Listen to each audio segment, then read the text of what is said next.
Very warm welcome to everyone. Thank you for joining this session. I am Dr. Anusha Diwan, and I am the IBDP coordinator and the extended learning coordinator at my school in Mumbai, India. I will be attending the conference in New Delhi on 1st May. And as a part of the pre-conference series, I am hosting a few sessions on STEAM implementation and implementation of the 21st century skills in our daily lesson planning. I already have 2 videos uploaded on the same, and I would urge everyone to watch those videos because they will kind of brief you about what STEAM is and how important it is. And I think there is also another video on a very simple activity that can be used in any classroom or rather for any age. So I would suggest all of you go and watch those 2 videos. This is my third session, and for this, I will be covering a lesson topic which says parts of my body. So I'm just going to share my screen. Just give me a moment. Yeah. Okay. Right. Right. So this is just me. Right. Like I mentioned, I will be covering a topic which is ideally to be covered in the 4th week of February. And the theme for that week is parts of body. And there are dedicated topics that need to be covered for every day during that week. And I will try and give you some ideas or some concepts that you can use in your lessons to introduce this topic and to teach this topic. If at any time you have any questions or you want more resources or you're unsure, you can post the question on the YouTube video and I will try and answer those questions. But I do insist you to ask if you have any doubts so that it can be an interactive session and we can share our best practices.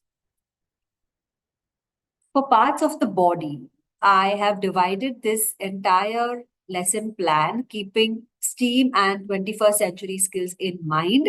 And this entire lesson plan will be focused on play-based learning, where students will be collaborating, talking, discussing, at the same time learning different parts of the body. For the same, I have divided the 1 week learning plan into 2 phases, phase 1 and phase 2. Phase 1 is for days 1 to 3, and phase 2 is for days 4 and 5. Now, from day 1 to day 3, students will be exploring body parts and they will be learning about their function through play and movement. Now, the reason I have divided this into 2 phases is that phase 1 is a very heavy part, and it is a possibility that students will still need some kind of revision or some kind of more understanding or detailed explanation. So, what I would suggest is after day 3, on day 4, you kind of pause, you reflect, you assess your class, and only if you think that the students are in a good space of learning and understanding the concept, you move to day 4 and 5. Because day 4 and 5 are an extension of the main concept. We cannot do the extension if the basics are not clear. So day 1 to 3 is the theoretical part which needs to be covered very nicely. So please make sure that you pause in between and kind of assess your classroom and then only move ahead. We do not want to rush ahead, and just because we need to complete everything in 5 days, we will do it even though the students are not understanding. That is not what we should try and do. In this session, I will be covering all days and I will tell you what you can do at every day in order to teach a certain concept. Why this? Again, like I said, it's basically STEAM based, and it is important to associate STEAM learning with the 21st century skills of problem solving, collaborating, communication, and even critical thinking. This is a broad overview of the week. The goal of this topic could be to engage children in hands-on STEAM learning through movement, play, and creativity. And in order to achieve this goal, you can divide your week into different concepts. So what I have done is day 1 is something like my body map. Day 2 can be where is it? Day 3, what does it do? Day 4, express yourself. And day 5 can be like a safety scavenger hunt. Now, like I said, this is all like a play-based learning concept where important concepts will be covered. For day 1, my body map. So say you start the day, you start the week for that matter, and you have this topic that you need to cover. So rather than going all in with the traditional way of saying, okay, students, we will now learn about different parts of the body, it can be a little monotonous and it can be a little boring. So what we do is we start this concept with a fun activity called My Body Map. And the idea behind this is that student will develop body awareness and they will understand individuality. You can name this activity anything you want, but say, for example, you name it body tracing and stickers or body tracing and sticking. You can name it whatever you want. The whole idea is you pair up students, you group them up, and you ask one student to lie on the chart paper while the other students will trace the one who is lying down. After they are done tracing, students will be given resources and they can use those resources. They can use their creative skills to decorate the image however they want, with colors, with fabric, with yarn, anything. For this activity, you will need a large chart paper and markers, stickers, glue, whatever. You can see I've added some pictures to this slide, and it's one of the most common activities that that teachers use to teach this concept all over the world. And you can see pictures and you can see how creatively students are coloring it. You can see there is an outline. You can see one student over here is lying down and the other is tracing it. And over here, it's like a group activity where one student is lying down and two students are tracing it. So this is a very good starter activity to teach this concept. Now, the whole idea behind this is that after you finish drawing and after they finish drawing, after they finish coloring, you have a healthy discussion with your students. The goal for this activity is to make sure kids are aware that everybody is different. We all look different and we each have our individual personality that makes us unique. We are all aware how body shaming is very common nowadays, and as students grow up, they are surrounded by people who are not very open to people with different types of bodies or different types of individualities. So this is an activity that can be used to try and make students aware of different individualities and to make students okay and accepting of the different bodies that exist. And you obviously don't have to be direct. You can ask some guiding questions after this activity. Guiding questions are questions that will help students think of a concept and critically answer it. The questions can be as broad as, you like take all the chart papers, you put it on the board behind, or you put it on the floor, and then you ask students to go and observe all the posters. And then after they've done observing, you ask them simple questions like, how does your outline look similar to your friends? Or how does your outline look different than your friend? What makes each person unique? You make two people sit next to each other and then you ask them, okay, look at each other. You both are different. Your hair is different. Your eyes are different. Skin color is different. And this is what makes you unique. This is what gives you a certain personality, which is different than anybody. And it is absolutely okay to be different. There is no harm in having a certain type that is different than others because we all are unique. So you can have such a healthy discussion in the classroom, and this will be a way to start the theory part, which comes on day 2. At the end of day 1, you will, with this activity, you will have a lot of boxes ticked for STEAM and the 21st century skills also.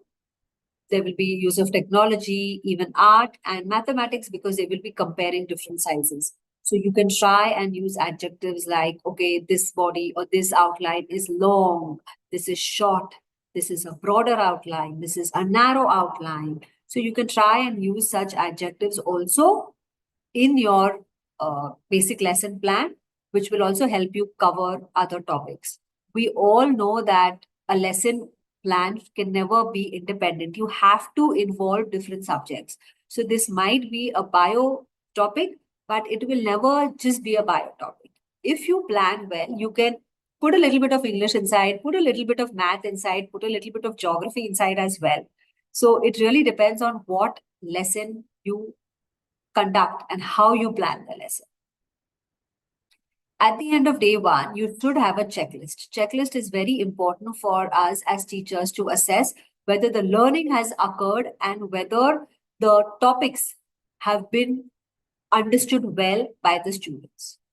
Because I can have a perfect lesson plan, but if the students have not taken it the way I expected them to, it's pointless. So a checklist at the end of every lesson plan will help you assess your learning and teaching. So at the end of day one, your checklist can be as simple as whether every student has understood that their body is important to them, every body is different, and whether the students are able to appreciate the differences in everyone. Like I said, this is going to be a very communicative type of a lesson, and let it be open. Let students ask you questions, and there might be a few questions that might really surprise you. So as teachers, it is important for us to be ready to answer such questions because there might be some sensitive topics that depending on your culture, you may or may not be allowed to answer in a certain way. So it's important to understand culturally what is acceptable and not and answer accordingly. Right. After finishing day one, when we go to day two, this is the theory part of it, and it's called Where Is It? The idea is at the end of day two, students should be able to identify and locate key body parts on themselves, and students will demonstrate understanding by pointing it to when the teacher asks them to. Now, again, the idea over here is to locate key body parts. Now, depending on your class, you may decide how many body parts you want to target. You will need to assess what their prior knowledge is, and you will have to build accordingly. Say, if you have a class which has never done this before, then you might have to target, like, say, 5 body parts. But if you have a class that has studied this topic before, then you might have to move a little more deep into it and say you might target 10 or 15 body parts. So how many body parts do you teach will vary, but I'm thinking more or less 5 to 6 is somewhere acceptable for any age group. Okay, how will you achieve this goal? You can achieve it by a simple activity called body part hunt. What you can do is, as a teacher, you can show them a poster or you can put some image on the TV and you can name a body part, point it on the poster or the TV, and the child will point that body part on themselves. After this activity is done, you can take away the posters and the TV image, and then you can ask students questions like, okay, can you touch your elbow? Where is your knee? Can you point to your head? So different ways of asking questions, but they all will help students point to the correct body part. If you can see, I've added some images about the posters that can be used. There are many posters available on the internet, and you can print out such posters. You might also use flashcards for students to see and then point it on themselves. You can see some images over here, like this is an image about pairing where students have been paired and one student is pointing it on her face and the other student is pointing it on the board. So this is also a pair activity that you can do. This is simply putting a poster, calling the students and asking students, okay, can you identify where the eye is on the poster? And then you point it on your. These are again flashcards that can be used. You can have like a circle, like a set of tables where you put different flashcards and students move and observe each flashcard. And while they're moving, they're pointing it on themselves. Additionally, there are some amazing videos available online. I have shared the links of 2 videos. You can use these videos to teach your kids. You can pause in between and then you can ask the students to point it on themselves. So play the video, and when the video is showing one body part, you pause it and you ask the students to point it on themselves. So of course, using technology is absolutely okay. And these videos, the only thing is, as a teacher, you need to watch the entire video because there might be some things that might not be suitable for the classroom you are teaching. So it is very, very important that before showing any video to the students, you as a teacher have to watch it completely and reflect on it. And if you think there is absolutely anything that's unacceptable, you should probably not show that video. Right. So at the end of day 2, you will have again a lot of STEM and 21st century skills tick. Like students should be able to learn their body parts, which is science again, and engineering because understanding the body structure. You can have a very healthy discussion saying, have you noticed how your body is structured? Like this is engineering. Your hands are at the correct size, at the correct position. Your ears are exactly located at the same way. So that's engineering, and you can use that concept to teach the whole body structure. Again, like I meant, a checklist at the end of day 2 is important and it will help you assess your teaching. So maybe at the end of day 2, your checklist can be as simple as I can recognize my body parts. If students can do that, that's a good. I can point out different parts of the body on me. That's again a good checklist. Now, we have to be mindful that there might be cases where all students are not able to recognize and point all their body parts, which is absolutely okay. So, say if you teach 5, and if students are able to recognize even say 2 or 3, that's a good thing. The next day, you will have to start with revising the body parts, and then only you move with day 3. So, what is important is students should be able to recognize and understand the concept. Absolutely not imperative for students to memorize and remember all. Some might not. So that's absolutely okay. Now, when the students have understood basic body parts, what we need to teach them now is how those parts function. So for this, our learning goal can be understand the function of each body part and learn how different parts help in the daily activities. And we can do this by a very fun and interesting activity called storytelling. So, interactive body function story now. Storytelling has been scientifically proven to be one of the most effective ways of teaching, especially with young kids who get bored very easily. If you tell them a fun story, where there is a lot of movement happening, there are a lot of props being used, the students will listen nicely. They will be able to link it to themselves and they will remember better.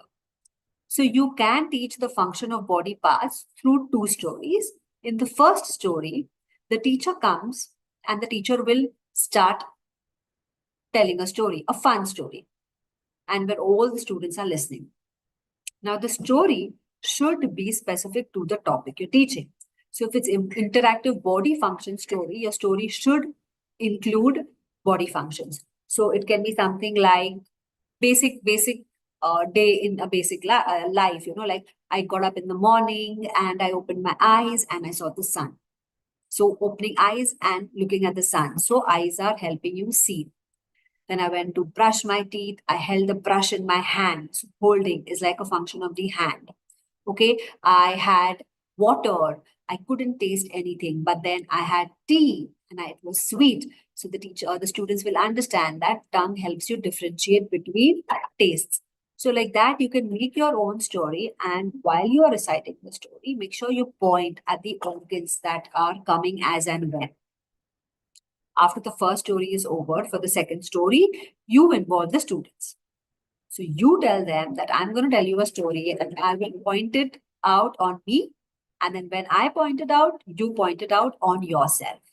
So you are involving the students. And since the students have watched you in the first story, it's going to be better for them because they will know exactly what they have to do. So this again is an excellent way to guide the students.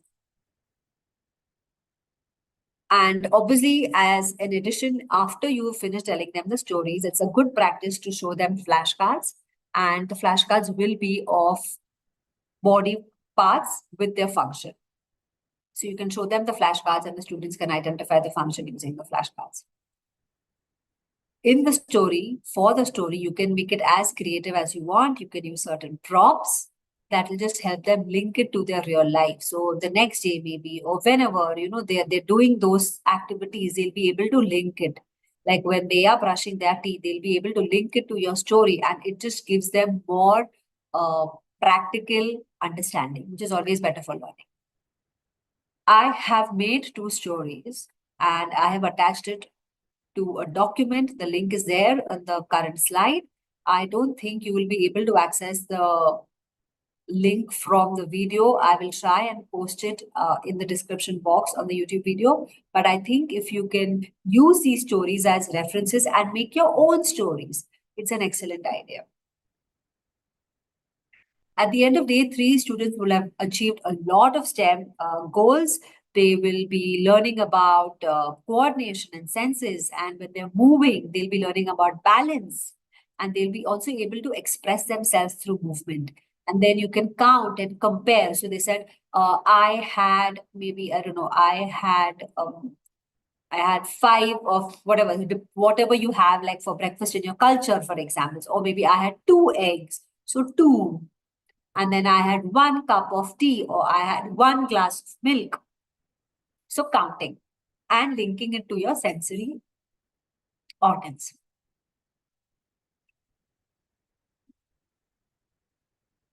I think the checklist for this could be if the students are able to follow instructions, if they're able to explain how the body moves, and if they're able to express it, that's a good checklist for day 3. Right. For day 4, quickly, you have to, obviously, like I mentioned, this is the phase 2 of the week. So you need to be more aware whether the students are understanding, whether they are with you. You don't want to rush in this topic at all. It's a difficult concept. So you assess it. And say if your class is at a good level of understanding, then of course you can move ahead with day 4, which is all about expressing yourself. At the end of day 4, students should be able to identify a few different facial expressions, and they should be able to associate the expression with an emotion. And they should also be able to express their own emotions. And you can do that by n number of ways. I have suggested 3 activities over here. They can all be called like express yourself. And there are 3 activities, all very easy, but all with the main goal of being able to teach students what is an emotion and how can you express your emotion. So the first activity is Mirror Me, where each student gets a small mirror. I will show you an image of how that looks like. And teacher calls out emotion: happy, sad, angry, surprised, scared. And students look in the mirror and they mimic that emotion. Now, if a student does not know what that emotion is, they're going to look at the teacher. So when the student gets a mirror, you also take a mirror and you do the same, or you rather depict the same emotion like the students will be. So if a student doesn't know how, say, scared looks like, the student will look at the teacher. So you do this a few times and the students will get a hang of it. What you can also do is at the end of it, you can make a pair of students, and one student can make a face and the other can guess what the student is feeling. Another great activity could be emoji sorting, where you print out these emojis like flashcards and you put them all together, and you can ask students to separate them. Like you can ask students, okay, which emoji do you think is depicting happiness? So smile, very big smile, laughter, all these come under the category of being happy. So they can even put them together. Sad. So they can find every emoji that they think links to sadness. So that's a good idea as well. And the last one is emotion freeze dance. You can just play some music, let the students dance, and you have to tell them when the music stops, you hold an emoji card. And then whatever is the emoji card, all students will have the same expression and they will freeze. So this is again an amazing activity. I will show you an image of it. Depending on your classroom and your class timing, you can either do one, two, or even all of it. You don't have to do all of it in one day. You can say do activity one and two today. And day five, when you begin your lesson or your class, you start with, say, the freestyling activity. So you're making all the kids move a little bit and dance a little bit before you start your day five. At the same time, you are revising this concept that you taught on day four. You see over here, these are just some pictures, like you look, this girl's like kind of frozen with an emotion. So the teacher is explaining to them what different emotions can look like. This is the mirror activity that I was talking about. Every child gets a mirror. So they can link it better. Like, okay, I am happy. When I am happy, I look like this. When I am sad, I look like this. So a mirror will just be able to give them a true understanding with respect to themselves. And this, of course, is an emoji flashcard, and students can point out or categorize them depending on the activity. Again, a lot of team goals achieved, and you can make this very collaborative. You can make this creative with the dance and all. Students are becoming really creative, and they are communicating not through words but through expressions. So when we teach this concept, we have to make sure that majority of the communication is happening through expressions and very little words. At the end of day four, students should be able to identify and recognize different facial expressions. They should be able to make the emotions on their face. If possible, they should be able to guess their friend's emotion correctly or guess the emoji's emotion correctly. And they should have fun while doing this. Now, for the last day, you can end this unit with, say, being safe and healthy. Because after you learn about body, it's you tell them, you're teaching them, you're telling them from day one that your body is very important. It really helps you do a lot of things. Your sense organs, really help you go throughout the entire day. So then you know it's important. So what do you do about it? You have to make sure you are safe and you are healthy, because a safe and a healthy body will make sure you are able to do whatever, study or play or read or even eat. So it's very important you end your topic with this unit, and students should be able to learn some very basic safety rules and healthy habits, and they should be able to understand the importance of personal safety and hygiene. You can really dive deep into this based on your classroom age. What I have written or what I have added to this slide is something very, very basic.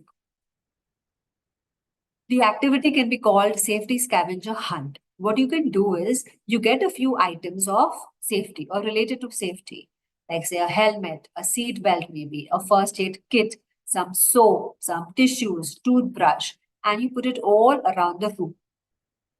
Then you show the students an image or like a presentation about all the objects that are linked to safety.